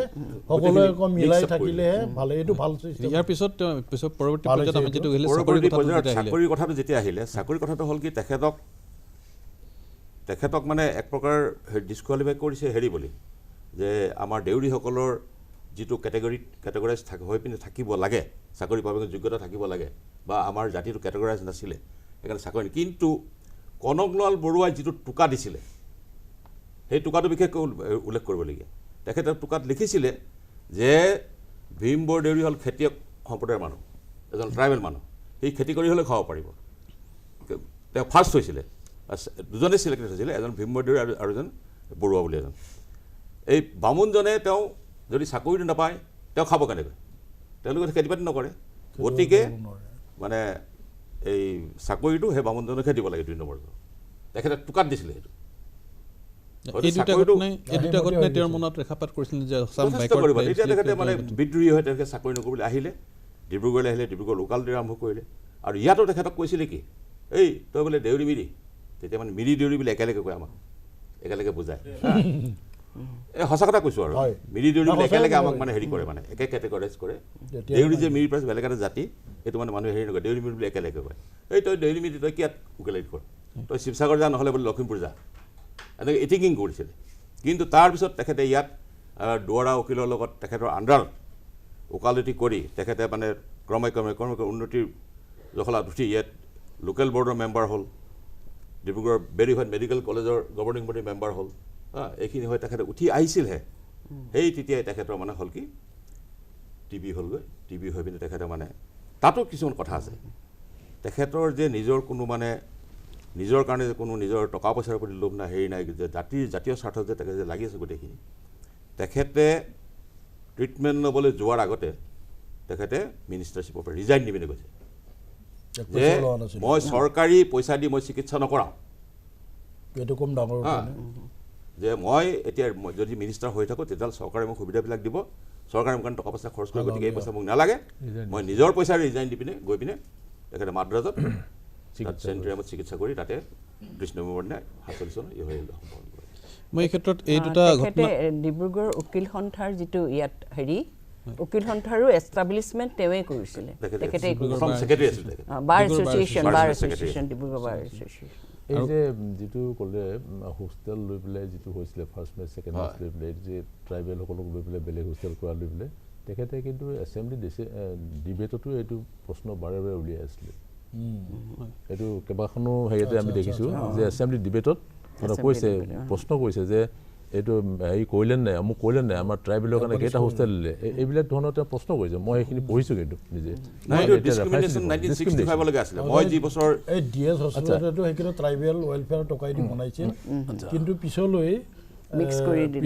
কৰি এনেকুৱা হ'লে বেয়া হ'ব সমাজত 1965 কৰিছে মই যি বছৰ গৈছোঁ কাৰণ সেই বছৰ মোক নিউজ টেলত চিট দিছে নিউজ টেলত তেতিয়া মানে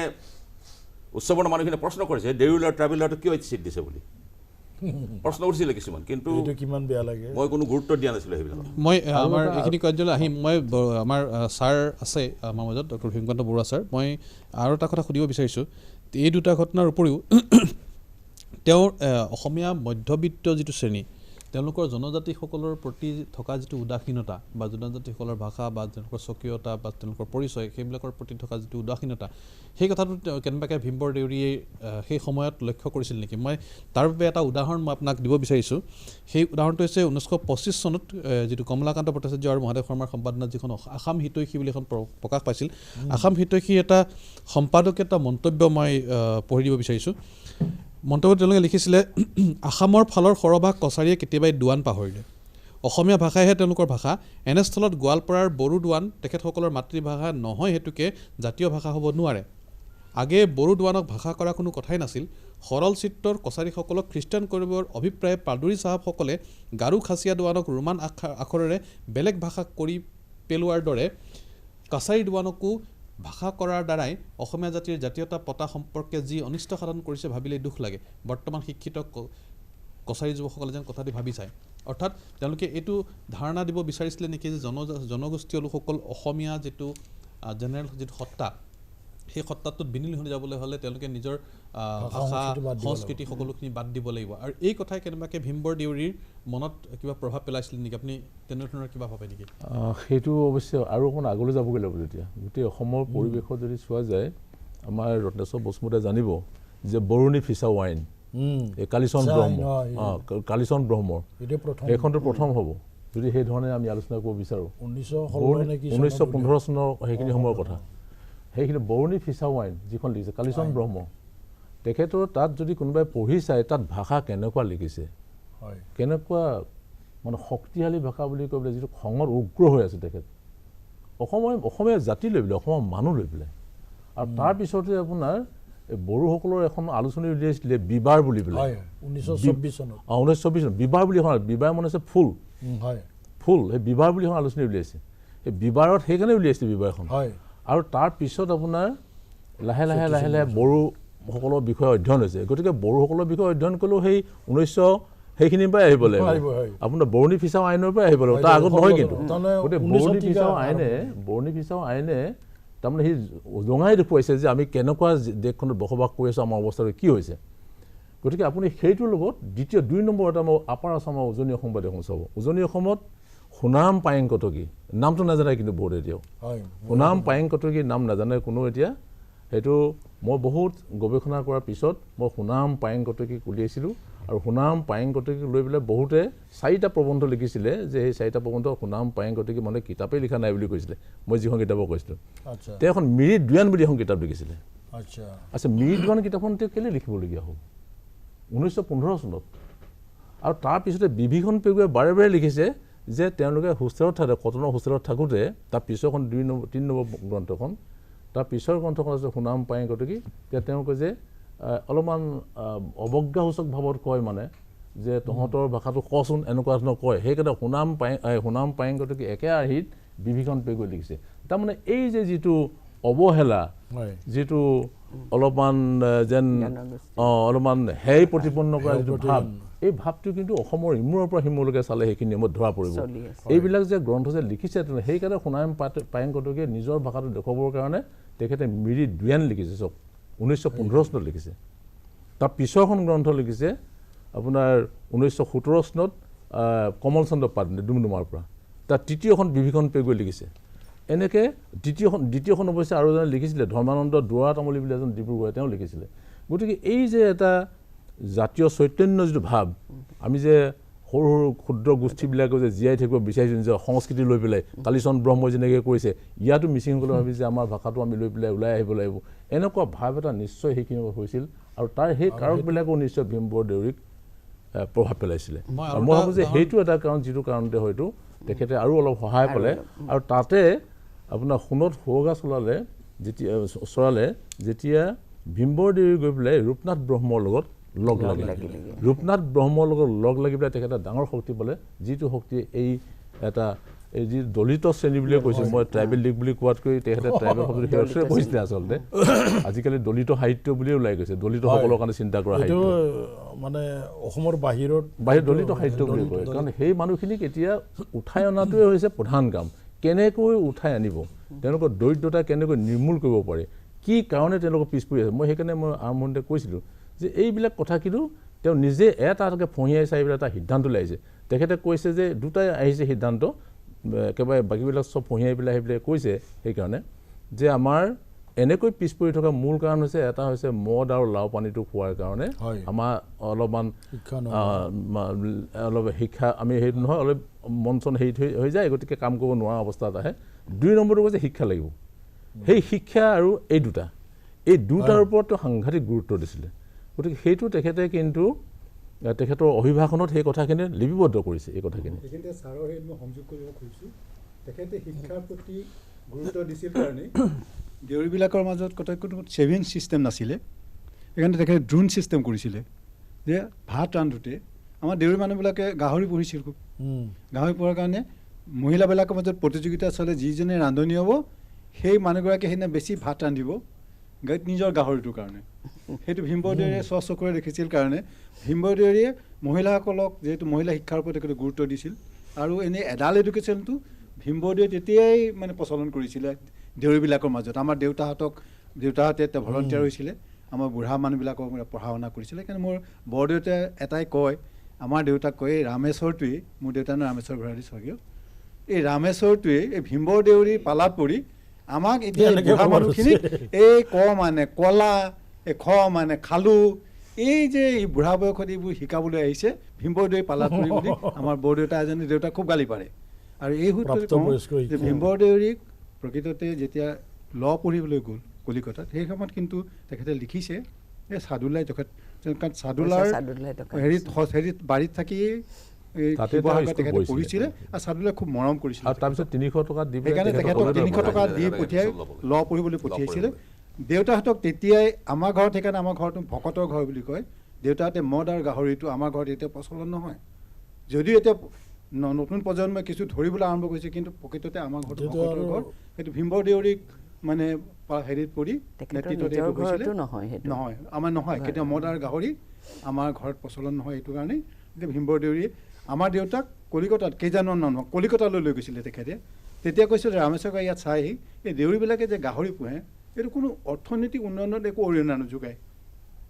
ফাৰ্মিং ছিষ্টেমত ফাৰ্ম দেখুৱাবলৈ নিছিলে এই বঙালীবিলাকে চব কেনেকৈ ফাৰ্ম খুলি গাহৰি পুহি এনেকুৱা ছিষ্টেমত যদি আবদ্ধ ভিতৰত যদি গাহৰিটো যদি পোহে তেতিয়াহ'লে এইটো ব্যৱসায় ভিত্তিত হ'ব কিন্তু আমাৰ যিটো হয় এই খাবৰ কাৰণে পোহোঁতে তেখেতলোকে সেই বাৰীখনো নষ্ট কৰি দিয়ে যিবিলাক শাক পাচলি চব নষ্ট কৰি দিয়ে সেইকাৰণে সেই ছিষ্টেমত গাহৰি পোহাটো কোনো লাভ নাই বুলি আৰু লগতে কৈছিল মদৰ কথাটো তেখেতে কৈছিল যে যদি মদটো যদি এটা প্ৰয়োজনীয় খাদ্যত পানীয় দ্ৰব্য বুলি যদি গ্ৰহণ কৰিব পাৰে তেতিয়াহ'লে খোৱাত আপুনি কিন্তু আমাৰ আকৌ অযথা যে অকল খোৱা বোৱা সেইকাৰণে তেখেতে এইটো বন্ধ কৰাৰ কাৰণে প্ৰচলন সেইকাৰণে আমাৰ দেউতাহঁতে এইটো আমাৰ ঘৰত বাদ দিছিলে আৰু তেখেতে সেই ড্ৰোন ছিষ্টেমটো পৰৱৰ্তী সময়ত তেখেতে যে এছেম্বলিত এইটো মানে হেৰি গোপী বৰদলৈকে অনুৰোধ কৰিছিলে যে আমাৰ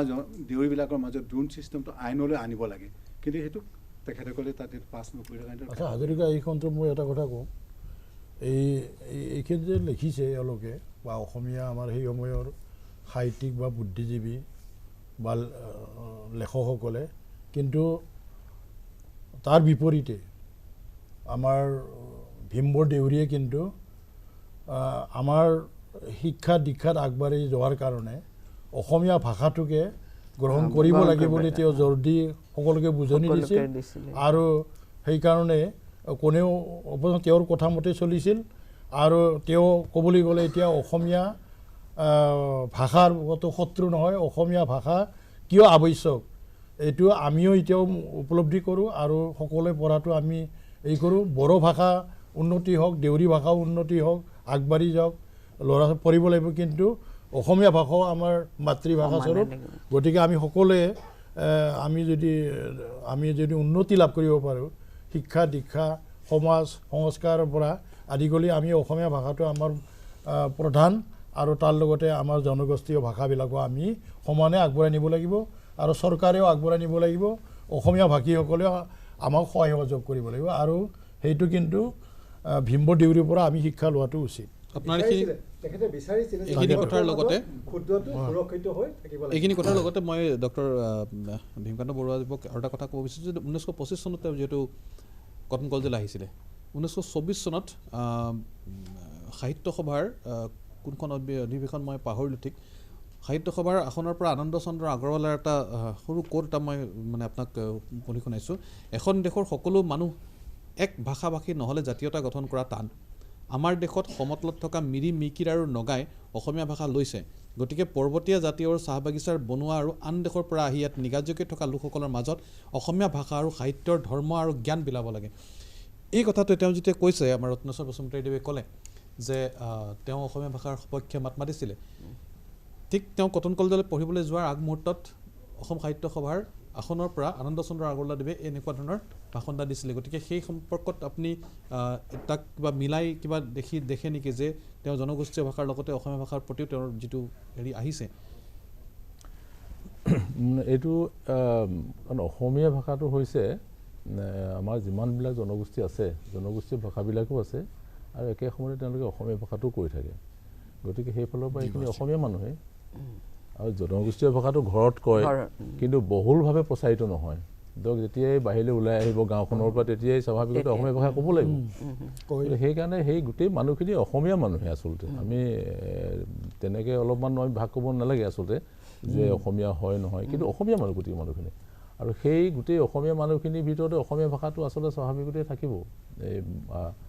যেতিয়া আমি অসমীয়া ভাষা কওঁ আৰু ঘৰত থাকিলে আমি সেই ভাষাটো ক'ম নিজৰ ভাষাটো ক'ম গতিকে আমাৰ নিজা নিজা ভাষাবিলাকো সংৰক্ষণ হ'ব লাগে আৰু লগতে অসমীয়া ভাষাও উন্নতি হ'ব লাগে মই ইয়াৰ পিছৰ পৰ্যায়ত আমি আহিম তেওঁৰ ভীমবৰ দেউৰীৰ আৰু কিছু অৱদান আছে যেনেকৈ যেতিয়া ভাৰতৰ স্বাধীনতাৰ আগে আগে যেতিয়া পাৰ্টিশ্যন হৈছিলে পাৰ্টিশ্যনৰ আগে আগে ব্ৰিটিছে মানে সমগ্ৰ ভাৰতবৰ্ষৰ বিভিন্ন ৰাজ্য বিভিন্ন গ্ৰুপত ভাগ কৰিছিলে গ্ৰুপ এ গ্ৰুপ বি আৰু গ্ৰুপ চি আৰু গ্ৰুপ চিত আমাৰ অসমখনক ৰখাৰ যিটো পৰিকল্পনা কৰিছিলে সেই সম্পৰ্কত গ্ৰুপ চিত অসমক ৰখা হ'লে আমি এতিয়া বাংলাদেশৰ অধীনত থাকিলোহেঁতেন কিন্তু সেই সময়ত কিছু সংখ্যক লোকে ইয়াৰ বিৰোধিতা কৰিছিলে আজি প্ৰজন্মই হয়তো কিছু কথা নাজানে আমি যিখিনি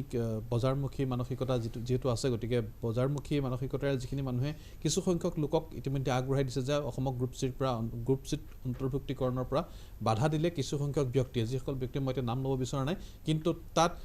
সজোৰে আৰু বলিষ্ঠ পদক্ষেপ গ্ৰহণ কৰিছিল ভীমবৰ দেউৰীয়ে সেই সম্পৰ্কে মই অকণ পিছত আহিম আমাৰ হয়তো আমাৰ সাংবাদিক যাদৱ গগৈ আছে তেখেতৰ হয়তো কিবা এটা প্ৰশ্ন আছে তেখেতে জননেতা ভীমবৰ দেউৰী বুলি কোৱাৰ লগে লগে এনেকুৱা ধৰণৰ এটা ভাৱ মনলৈ আহে যিজন ব্যক্তিক আচলতে আমি অসমীয়া জাতীয় জীৱনৰ কাৰণে যি অৱদান এইখিনি আমি কোনো কালে তেখেতক স্বীকৃতি দিয়া নাই এক কথাটো হ'ল এতিয়া জননেতাই তেওঁক কোনে উপাধি দিলে সেইটোৱে আচলতে আজিৰ তাৰিখত আমাৰ অৱগত নহয় এইটো এটা খুব ডাঙৰ কথা আৰু আমাৰ এতিয়া এনেকুৱা ধৰণৰ হৈছে চৰকাৰৰ যিটো ব্যৱস্থা দেউৰী ডাঙৰীয়াই অসমৰ কাৰণে গোটেই প্ৰাণ দি থৈ গ'ল খুব কম সময়ৰ ভিতৰতে কম দিনতে তেওঁ কৰিলে এতিয়া আমাক ভাৰতৰ বিভিন্ন ৰাজ্যৰ যিসকল মুধাপুঠা ব্যক্তি বুলি কোৱা হয় তেখেতসকলক আহি পেলাই আমাৰ অসমীয়া সমাজত তেখেতসকলৰ জীৱন কৰ্ম সমাজ সংস্কৃতি সকলোখিনি জাপি দিবলৈ বিচৰা হৈছে কিন্তু জননেতা ভীমবৰ দেউৰীক আমাৰ মাজতে আমাৰ অসমতে চিনাকি কৰি দিয়া ব্যৱস্থা আজি তাৰিখলৈকে কিন্তু চৰকাৰ যিকোনো এখন চৰকাৰ মই এইখন চৰকাৰ বুলি কোৱা নাই 1947 চনৰ পৰা আজি তাৰিখলৈকে যিকেইখন চৰকাৰ আছে কৰা নাই চাই এতিয়া কথাটো হ'ল এই যে জননেতা ভীমবৰ দেউৰীক আমি প্ৰতিষ্ঠা কৰিবৰ কাৰণে আমি এতিয়া আনচাং হিৰো বুলি লিখিছোঁৱে কৈছোঁৱে এতিয়া আমি এইজনক আকৌ পূৰ্ণ প্ৰতিষ্ঠা কাৰণ আমি শিপা সন্ধানত আছোঁ আজি তাৰিখত নতুন প্ৰজন্মৰ শিপা সন্ধানত সকলো আছে ইয়াত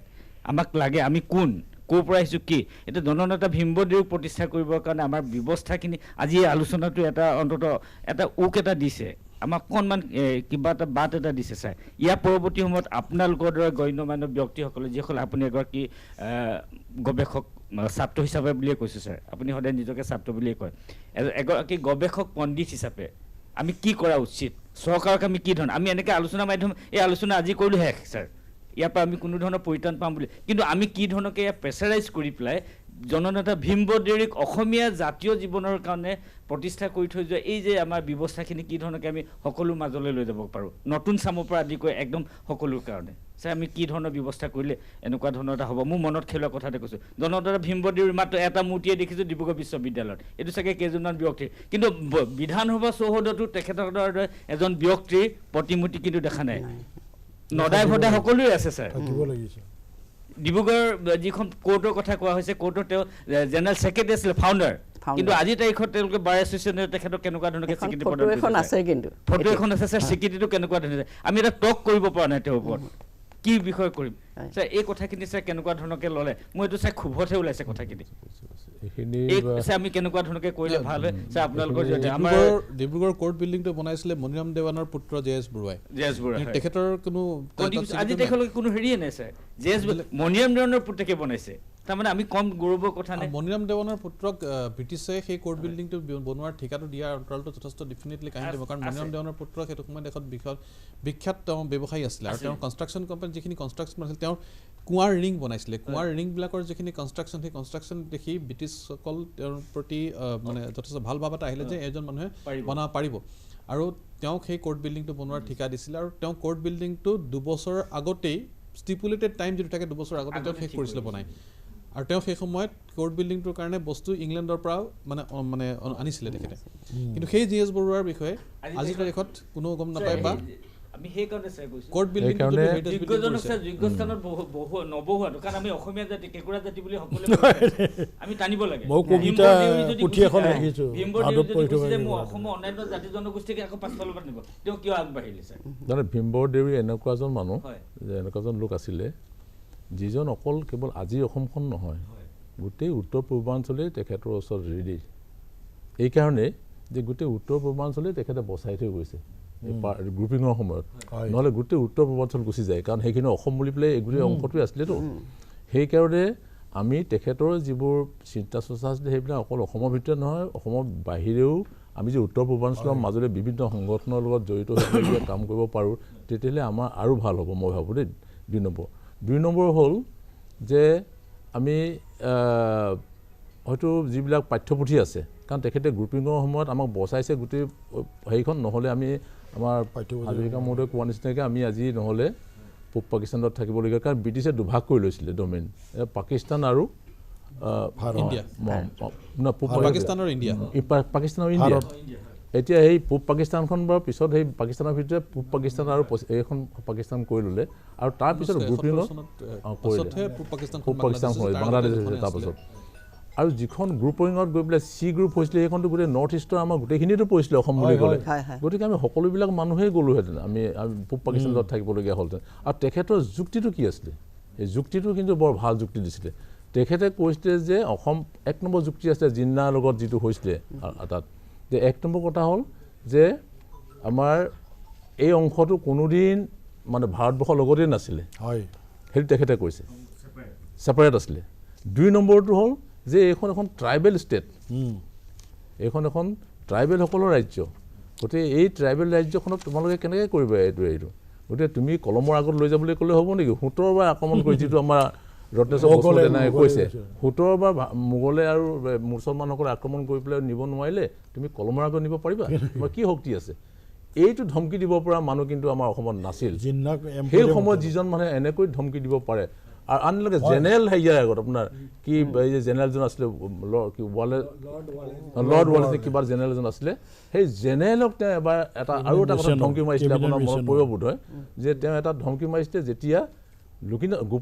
গোপীনাথ বৰদলৈ গৈছে তাৰ লগতে এতিয়া গোপীনাথ বৰদলৈ সুধিছিলে যে কাঠৰ কাৰণে এইটো হৈছে কি তেখেতক সুধিলে যে অসমৰ হেৰি কি বোলে অসমৰ প্ৰধানমন্ত্ৰী কোন গোপীনাথ বৰদলৈ ক'লে ময়ে প্ৰধানমন্ত্ৰী তুমি মোক কাঠ দিব পাৰিবা তাত সুধিছে তেওঁ গভৰ্ণৰ জেনেৰেলে কৈছে ভাৰতবৰ্ষৰ গভৰ্ণৰ জেনেৰেলে সুধিছে যে তুমি কাঠ দিব পাৰিবা যে গোপীনাথ বৰদলৈ ক'লে যদি মোৰ ইয়াত যদি নথকা বস্তুবিলাক তাৰ পৰা দিওঁ বুলি কওঁ মই দিব পাৰিম কিন্তু তাৰ পিছত গৈ পেলাই সেই জেনেৰেলে সুধিলে যে গোপীনাথ বৰদলৈ দিম বুলি কৈছে তোমালোকৰ কিবা আপত্তি আছে নেকি লগত যোৱা কিন্তু সুধিছে তেতিয়া ভীম বৰক 2 মিনিট সময় বহাই দিয়াৰ কাৰণে ভীম বৰে ক'লে যে মোৰ আপত্তি আছে অলপ সময় পিছত ক'লে যে কি আপত্তি আছে কোৱা তেতিয়া ভীম বৰদেউৰীয়ে ক'লে যে আমাৰ অসমতো কাঠ নি পেলাই তোমালোকে শেষেই কৰিলা আৰু এইবিলাক কাঠত চবৰে মূল্য আনতকৈ খুব কমত বিক্ৰী কৰা হৈছে 3 টকাতে কিমান ম্যানমাৰ চ্যানমাৰ এইবিলাকৰ পৰা অহাবিলাক লৈ পেলাই কমত দিছে গতিকে তেওঁ সেই আপত্তি কৰিলে যে আমাক কিন্তু যথেষ্ট হেৰি কৰিছে তাৰপিছত আহি পেলাই ভীমবৰ দেউৰীয়ে বিল কৰি পেলাই দিয়াৰ পিছত সেইখিনি টকা অসমলৈ দিবলৈ বাধ্য হৈছে ৰয়েলটিৰ কথা কৈছিলে ৰয়েলটি বাঢ়ি গৈছে গতিকে এইবিলাক তাত যে গৈ পেলাই আজি ভাৰতবৰ্ষৰ তাত সেইখিনি দম দি পেলাই কিবা এটা আনিব পৰা মানুহ কিন্তু আমি সেইকাৰণে অতি প্ৰাসংগিক আজি সেইকাৰণে এটা আনচাং যিটো অসমৰ কাঠৰ ৰয়েলটি দিছিলে 5 টকা 5 টকা তাত বাহিৰৰ কাঠৰ ৰয়েলটি দিছিলে 8 টকাকৈ 8 টকা 3 টকা কম হৈছে মই সেইকাৰণে কৈছোঁ এই সাহসী সিংহ পুৰুষ আচলতে তেখেতে সিংহ পুৰুষৰ ৰাধা গোবিন্দ বৰুৱাৰ দৰে একেলগতে ৰাখিব পৰা এটা ব্যৱস্থা অসমত হ'ব লাগিছিলে এজন ব্ৰিটিছ গভৰ্ণৰ জেনেৰেলৰ আগত যেতিয়া দেখিছে আপত্তি আছে বুলি কৈছিলে সেই কথাখিনিকে মই কৈ আছোঁ মানে কি কেনেকৈ আমি তেখেতক আমি এতিয়া আমি অলপ ৰাখিব পাৰিম মানে হয়তো এতিয়ালৈকে যে প্ৰচাৰ নহ'লে তেখেত যে আনচাং হৈ থাকিলে কিয় আনচাং হৈ থাকিলে আমি সেইবোৰ চাব লাগিব যে আনচাং হৈ থাকিলে আমাৰ কাৰণে আনচাং হৈ আছে আমি তেখেতৰ সম্পৰ্কে কোৱা নাই ক'তো আমি কোনো মিটিঙে মাতাকে নাম নোলাই আমি ক'তো আলোচনা নকৰোঁ কোনো কিতাপখন নিলিখে কোনো গৱেষণা নকৰে সময় বেছি নাই আৰু এটা দিশ আমাৰ উজ্জ্বল থাকি গৈছে সেইটো হৈছে তেওঁ তেতিয়াৰ যিটো পূৰ্ববংগীয় পমুৱাৰ যিটো প্ৰবজন সেই প্ৰবৰ্জনৰ বিষয়ে তেওঁ তেতিয়া মাত মাতিছিলে অসম বিধানসভাতো তেওঁ তাৰ বাবে মাত মাতিছিলে আৰু মোৰ ওচৰত তেওঁৰ এটা বিধানসভাত তেওঁ ছাৰ সাদুল্লাক তেওঁ কি বুলি কৈছিলে সেই সম্পৰ্কে মই আছে মই পঢ়ি শুনাইছোঁ সেইটো তেওঁ যেতিয়া উচ্চ পৰিষদৰ সদস্য হিচাপে মনোনীত হৈছিলে 1940 চনৰ বাজেট বিতৰ্কৰ পিছত তেওঁ কৈছিলে হি মানে তেওঁ তেতিয়া সাদুল্লাক মানে দিছে দেই তেওঁ ডিনোট কৰিছে সাদুল্লাক ডিনোট কৰিছে he wants to satisfy indigenous people requiring protection and at the same time provide room for settling landless immigrant population. The difficulty is that there is no end to the number of landless immigrant population. Such landless immigrations are being given lands in the vast areas of different districts of Assam Valley. Their number instead of dwindling has been gradually increasing. There could have much such provision of land. The difficulty would have been already settled and the government takes steps to restrict or rather stop immigration from other provinces. I do not see how the Honorable Finance Minister can satisfy immigrants in such an increasing flow. I also ask how the government of Assam is bound to provide land to the landless people of the provinces. Assam is not a charitable institution where all poor landless peoples of other provinces should be treated and given lands. Any government of Assam must see the welfare of the peoples inhabiting it and should not invite people from other provinces given them advantages which are really harmful to the people of inhabiting. তেওঁ চৰকাৰক তেওঁ ইমানখিনি ক'বলৈ সাহস কৰিছিলে যে Assam is not a charitable institution য'ত প্ৰতিজন পমুৱাকে তেওঁ দিছিলে এই তেখেতৰ ট্ৰাইবেল বেল্ট এণ্ড ব্লক যিবিলাক হৈছিলে এই বেল্ট এণ্ড ব্লকবিলাক কি কাৰণে কৰা হৈছিলে এইবিলাক to protect the tribal population from the ইমিগ্ৰেণ্টছ and from আদাৰ ইনভেডাৰ্ছ এতিয়া কথা হ'ল কি সেই বেল্ট এণ্ড ব্লকৰ আজি কোনো অস্তিত্ব নাই আৰু সেইখিনি যদি ভালদৰে ৰাখিলেহেঁতেন আজিৰ যিটো আমাৰ ইমিগ্ৰেশ্যনৰ যিটো প্ৰব্লেম হৈছে এইবোৰ নহ'লেহেঁতেন আৰু সেই বেল্ট এণ্ড ব্লক নথকা হ'লে অসম আজি আপোনাৰ ত্ৰিপুৰাতকৈ 10 গুণ বেছি ইয়াত মানে আপোনাৰ ইমিগ্ৰেশ্যন আহিলে তেওঁ সেইটো সময়তে সুধিবলৈ সাহস কৰিছিলে অসম গভৰ্ণমেণ্টক তেওঁ সুধিছিলে how Assam government is bound to give land to landless people আমি কেনেকৈ বাউণ্ড হ'ল তেওঁলোকক দিবলৈ অসমটো চেৰিটেবল অৰ্গেনাইজেশ্যন নহয় তথাপি যি কি নহওক আমাৰ সময় শেষ হৈ আহিছে আমাৰ আজিৰ আলোচনা চক্ৰত আমি আমাৰ মাজত সমল ব্যক্তিৰ ৰূপে যিসকল ব্যক্তি আছিল আমাৰ শ্ৰদ্ধাৰ ভীমকান্ত বৰুৱা ছাৰ দেৱ আছিলে ডক্টৰ যুগান্ত কুমাৰ দেউৰী ডক্টৰ কুঞ্জলতা দেউৰী বাইদেউ আৰু লগতে ৰত্নেশ্বৰ বসুমতাৰী তাৰোপৰি সাংবাদিক যাদৱ গগৈ লগতে পূৰ্ণানন্দ ভঁৰালীদেৱ লগতে আমাৰ লগত উপস্থিত থকা বিভিন্ন অঞ্চলৰ পৰা অহা ব্যক্তিসকল দৰ্শক হিচাপে তেওঁলোক আছিলে মই আটাইলৈকে ধন্যবাদ জনাইছোঁ আমাৰ সময় যিহেতু শেষ হৈ আহিল গতিকে পৰৱৰ্তী সময়ত হয়তো ভীমবৰ তেওঁৰ প্ৰশ্নৰ উত্তৰত মই এটা কথা ক'ব খুজিছোঁ তেওঁ কৈছিলে যে আমি কেনেকৈ ৰাখিব পাৰোঁ তেখেতৰ হেৰিটো মই 2011 চনৰ পৰা লাগি আছিলোঁ যে যিহেতু গোপীনাথ বৰদলৈৰ লগত ভীমবৰ দেউৰী একেলগেই কাম কৰিছিলে যদি গুৱাহাটীৰ এয়াৰপৰ্টটো লোকপ্ৰিয় গোপীনাথ বৰদলৈ এয়াৰপৰ্ট হ'ব পাৰে তেতিয়াহ'লে ডিব্ৰুগড়ৰ এয়াৰপৰ্টটো কিয় জননেতা বৰদেউৰী এয়াৰপৰ্ট হ'ব নোৱাৰে এই সংক্ৰান্তত মই দুবাৰ তৰুণ গগৈক লগ কৰিছিলোঁ মই নিজে তেখেতে আশ্বাস দিছিলে কৰা হ'ব বুলি তাৰপিছত তেওঁলোকে একো নকৰা দেখি মই এভিয়েশ্যন মিনিষ্ট্ৰীলৈ লিখিলোঁ আৰু হেৰি এয়াৰ ইণ্ডিয়া কৰ্পৰেশ্যনলৈ লিখিছিলোঁ তেওঁলোকে ক'লে এইটো পিয়'ৰলি ষ্টেটৰ হেৰি তাৰপিছত মই সৰ্বানন্দ সোণোৱালকো দুবাৰ লগ কৰিছোঁ সেই একেটা কথাৰ কাৰণে কিন্তু তেতিয়াও নহ'ল হেমন্ত বিশ্ব শৰ্মাক মই এতিয়ালৈকে লগ কৰা নাই তেতিয়াহ'লে ইয়াতে মই আৰু এটা কথা যোগ কৰি দিছোঁ তেতিয়াৰ তৰুণ গগৈ চৰকাৰৰ দিনত তৰুণ গগৈ চৰকাৰে উলুবাৰীৰ যিখন উলুবাৰী ফ্লাইঅভাৰখন তেওঁলোকে জননেতা ভীমবৰ দেউৰীৰ নামত দিবলৈ মনস্থ কৰিছিলে কিন্তু আজিলৈকে তাক একো কাৰ্যকৰী কৰা নহ'ল যি কি নহওক আমাৰ সময় যিহেতু শেষ হৈ আহিছে আমি পৰৱৰ্তী পৰ্যায়ত হয়তো ভীমবৰ দেউৰীৰ এনেধৰণৰ অনুষ্ঠান আকৌ আৰম্ভ কৰিবলৈ চাম আৰু এয়া এক প্ৰচেষ্টাহে মাত্ৰ এয়া এক আৰম্ভণি আমি যদি ইয়াক আৰম্ভণি হিচাপে লওঁ পৰৱৰ্তী পৰ্যায়ত নিশ্চয় আমি সম্পৰ্কে সফল হ'ম মই আটাইলৈকে ধন্যবাদ জনাইছোঁ দৰ্শকসকলেও ধন্যবাদ জনাইছোঁ আৰু সকলোৰে সুস্বাস্থ্য কামনা কৰি আজি অনুষ্ঠান সামৰিছোঁ ধন্যবাদ